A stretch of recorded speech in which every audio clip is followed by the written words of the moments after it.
লাইনে চারে ভিড় ও বাবা র র করে সব মুড়িটা ইঞ্জিনটা খারাপ ও বাবা। তাহলে দেখি মানে সকাল সকাল বলছিল যে আজকে মুড়ি শেষ হয়ে গেছে, মুড়ি ভাজাতে হবে মা বলছিল। তো এখন আমি বেরিয়ে গেছি ঘর থেকে।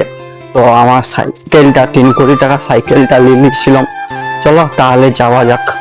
আমি সাইকেলের মধ্যে চাপে এলি।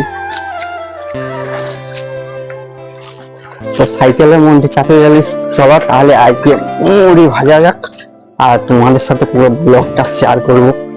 চলো তাহলে আজকে ভিডিওটা আমাদের ঘরের কাছে একটা মুড়ি মিল ছিল। সেই মুড়ি মিলটাতে গেছিলাম প্রথমে।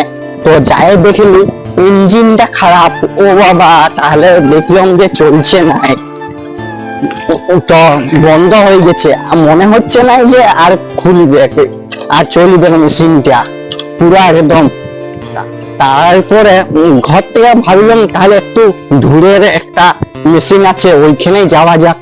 তারপরে আমিও বেরিয়ে পড়লাম ঘর থেকে যে ওইখানেই যাওয়া যাক, তাহলে তাড়াতাড়ি একটু হয়ে যাবে কাজটা। চলো তাহলে যাওয়া যাক।